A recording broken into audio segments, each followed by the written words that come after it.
Hello, Patricia O'Connor and Frida Reba Darcy here. It's a hard life, eh, Frida? So today we decided we would do some tree maintenance. Oh, first of all, I took the ponderosa pine that I said was bothering me the way it was so close to the deck. I raised it up one more tier. That is nothing to be afraid of. That is just as steady as it can be.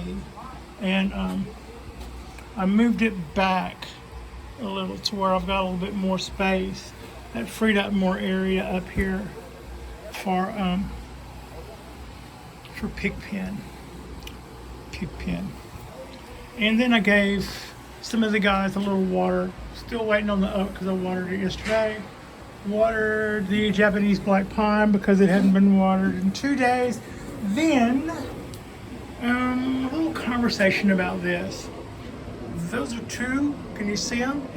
Count them, two bamboo stakes. I did kind of drive them down in there, and I don't mean drive them like with a hammer. I mean I just kind of wiggled them and pushed them right on down there, same as you would do with a tomato stake, and for exactly the same reason. I didn't go nuts with wire or anything like that. In fact, I removed the wire off this. You can see where I dug into that guy pretty good. It'll do that really quick with these trees. So that is basically garden string. It's like regular string, except it breaks super easy. Also, for something that's garden string, the first time it gets wet, it wants to rot overnight almost. So I don't know whether it's supposed to do that or whether or not it's just lame. But yeah, you'll be lucky if it lasts the season if you're just growing tomatoes. But anyway, I'm not gonna bitch about the garden string because it's green in color and it's lame. But yeah, it can be lame if it wants to. I've got a shit ton of it. So I put the stakes in, and the reason I was doing that was starting about, find your hand, Patricia, starting about here, they started to do that. And some time ago, I was watching some videos by a really knows what he's doing when it comes to bald cypress grower, John Angel, and he was showing photographs that he had pulled or found from different sources. Some of them were years old, showing flat top bald cypress in the wild. And I think it was if I recall, some of the focal point would have been about how a hurricane or a tornado or something that's usually associated with those storms might tear the top out of a tree, and then it would bonsai itself, sort of. It would take its top leader and make a new tree out of the top of it, and that would tend to be like one big forked branch that would create the flat top. But other times it wouldn't. It would just shoot up a leader, just like our guy right here, and the thing very energetically just bolts straight to the sun until, like a piece of PVC standing straight up that's 14 feet long and just kind of held up at your waist high, it's going to begin to lean and lay over. That's because it's growing faster than it's going to be rigid enough to hold up, or the hydraulics in all of its thousands of little vasculary tubes can hold it upright. So they lay over. So sometimes what almost looks like a limb coming out this way on the top of a flat top cypress is actually where it finally hardened off into some sickle shape, where it was kind of just, it grew so far up that it just kind of started laying over like that, and then it hardened off like that. And that'll be the top of the tree. Well, that's a look, and it's also one that I like. But I was saying earlier how I had a little bit of time before I needed to make a decision as to whether or not I was going to make these formal uprights, or whether or not I was going to make these flat top cypress, and I have a couple of years to consider one over the other when it comes to limb structure, because it's so prolific. If I were to change my mind 2 years from now, I'd probably only be a year behind. Maybe, you know, it might be bullshit, might not, but that's my general thinking. So with that one exception, that these 2 leaders that I've allowed to go all summer were starting to do that flopsy thing. And if I wanted to have a straight trunk, I had better tie those off. And I had actually thrown a piece of wire in them to not put motion in them, but to hold them up straight. And that's why I left the wire in too long and let it dig in there. So the obvious solution that I should have done beforehand was to use the bamboo stakes. I've only got 1 million of them around here too for the using. So that's what's going on there. I was also thinking I might prune some of these flopsies back, but they're kind of, I'm going to cut them back to probably here later on down the line. But right now, all of this pretty heavy foliage that's way out here is doing what I want it to do, and that it's weighting these joints down. So that stuff isn't sticking straight up in the air the way. Looking at you, little limb there. See, I'm gonna have to bend this one back down if I'm gonna keep it. But that one is already kind of doing that with the weight that it's got here. Little balancing act. I like the way that's pointed down. I don't want this limb to get too fat, too far up at the top. So at some point I'll probably cut it back like that. And then if I cut that one back early, that's why that did that. Otherwise that one may just poing right back up when I take the weight off of it too. We'll see. We'll see if it's a matter of timing, or if I have to wire that. But these big, see that guy. See, I would be that's pretty foliage on the end, but I would be cutting that back by now. Except that it's kind of weighing down the end, and it would make. I mean, I would kind of like feel like I would have to cut that back to here, and then pull it down to the next limb. So why don't you just leave that stuff on there and let it pull it down? And the answer to that is because it may make the branch too thick, but I'll watch it and see. So that's what's going on there. The Cork Bark Oak is just really flushing out with stuff all over it, and I'm really pleased to see all the new options and choices and stuff. That's really good to see. And some of the branches that I was kind of going, well, are you going to come back for a second round, or already starting to bud out? So late in the game, this thing is going to totally repaint itself. And I remember saying about 8-9 months ago, almost a year ago, that maybe I should do that guy clip and grow. What the hell happened to that idea? That was probably me talking sense when it came to what I've experienced between me and wire. It's like I've got enough understanding of wire and the principle and how not to break stuff as a rule that that I can get away with it on most of my trees. But I have found that I have not one time, hardly ever, gotten the results that I've wanted from a piece of wire laid to the branch of this Cork Bark Oak. It either outgrows the wire quickly and then straightens itself back out, or finds another way to do that around me. And so I'm thinking that once again, I'm going, yeah, that clip and grow idea was probably a moment of sanity. You should probably think more about that. Okay. Japanese black pine got watered for the first time in 3 days, and it was happy for a little water. This guy got watered yesterday. It's doing fine. This guy got watered yesterday. It's doing fine. This guy didn't get watered yesterday. It got some. That guy got a little. The wisterias get some every day. The dawn redwood gets watered every day, so long as you're not soaking it in a vat of water like we accidentally did. And now it's coming back. Oh, so, and that's what's going on there with my watering. The bougainvilleas, they will either wilt because they've had too much water, or they'll wilt because they haven't had enough, or you have to also watch out for their little, tiny little pots will get hot if they're both looking really good. But I just had a thought. To finish up, I've got some more decisions to make. So I'm just going to do a little quick show of actually how I did that. I just ran that down inside, ran that up to them, and gave one tie close to the top, close to our bamboo stake. And I did that to both of them.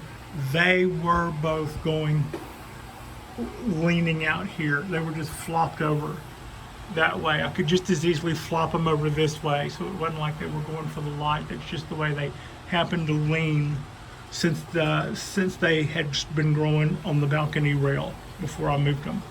So by tying those up, they will now harden off in a straight position. And if I want to make these flat top bald cypresses, I'll have to do it by making 2 branches of Y and doing it out that way, which is also a good look, instead of letting the trunk just kind of sickle out and make that top flat branch. Now, this one, I can kind of split the difference with this one, I think. I could, I pulled that little frond out because it was coming straight out. I want him to come out the sides more. If it's spare a few, I'll let it go until cavalry arrives.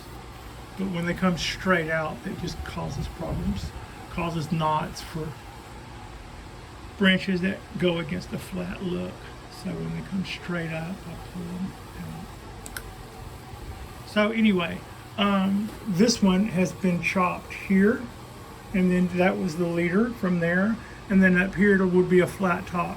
Because of that, I might do the center one in the more formal upright. And then this one has already, if those two harden off in a position like that, I could let that show off some of the American bonsai style by doing its canopy slightly different, so that it's not just the same thing times 4 with all of those tops. But now, so it would almost be cool, I think, if I were to let this one go more flat top. And if I see down here where it looks really contradictory over the way the branches are, have ramification on this, I will probably try to do the same ramification below the line, below the chop line is what I mean. So they'll match as far as the branches going down and having those bends in them. Now, this tree, interesting story. Cypress trees are very, very resilient. This one was lost in shipping, and the shipper and I were already involved in a discussion as to what we were going to do about replacing it. And to that end, its replacement is the tree on the end. The tree on the end showed up after this tree that's in center frame was lost in shipping.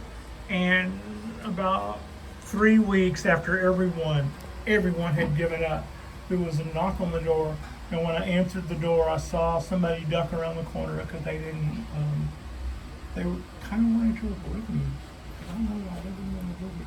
But a very muddy box was sitting in my doorway, and this bonsai tree was sitting pretty much leafless, frondless, in a muddy upside down box.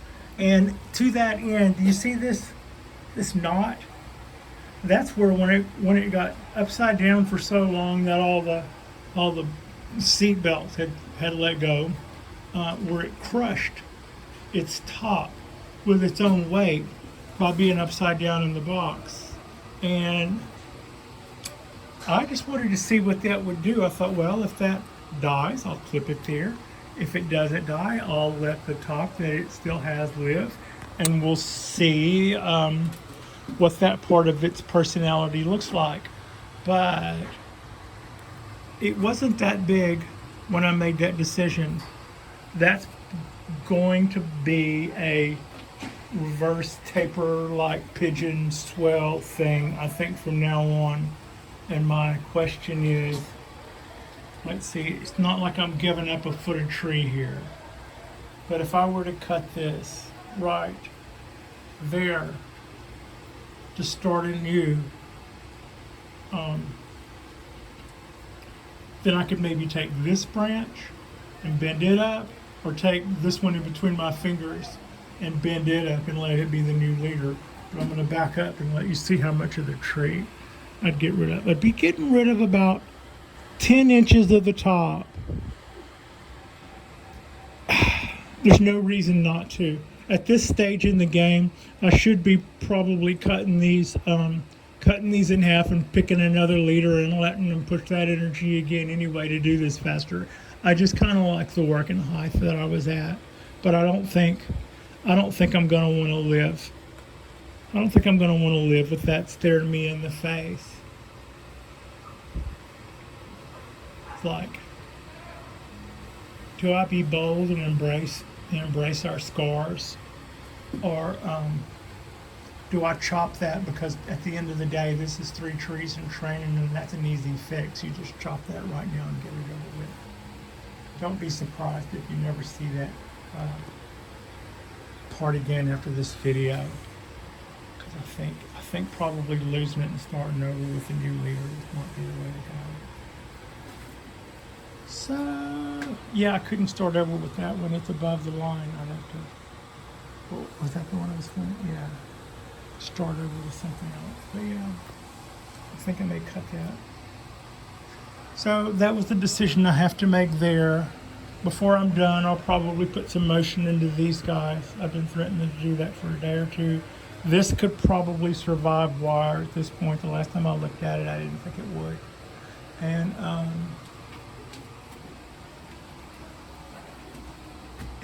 our pool's open, but they're still working on it.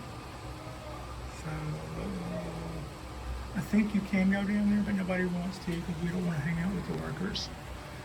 I mean, we just don't want to like hang out in the lawn chair with the people working around us. So yeah, and that's not something I'm personally missing. Like I said, I've got a little bit of COVID weight to get rid of. A couple of COVID pounds to get rid of, and before I make any grand pool entrances. But that is a little bald cypress tree maintenance, and we've stocked up our slacking leaners. It was a leaner, and we've tied all of our stuff back with some bamboo stakes.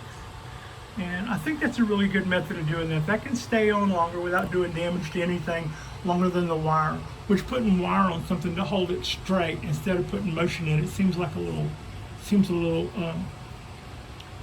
backwards anyway. So I'm glad I did that. I'm debating on whether or not I should. I'm not. I'm going to let that go. I'm going to let that up there go. Not all rigid, totally rigid. But I would like for that to harden off in that shape and not lay over. But that'll be something, if you're growing a bald cypress, that'll be something for you to decide. You can just allow that to just kind of sickle on over. Like I said, like trying to hold a 14-foot piece of PVC up by the bottom 3 feet. It's just gonna like lay over. And you know, you can see examples of beautiful flat top bald cypress trees where that is the crown. I'm just leaving my options open by tying these guys open. So it's not right or wrong. It's just me leaving my options open on that guy. and me having to make a decision on whether or not to chop this one out right there below that reverse taper moment, or that knot, or that pigeon breast, or it's all the way around. So I don't know if you call that I guess that would be a pigeon breast, but yeah. So yeah, I'm gonna get rid of that, I think. All right, that is us, and that is how everything so far is looking on our little bonsai balcony. I just want you guys to know that I appreciate y'all, and like and subscribe, and thank you for watching.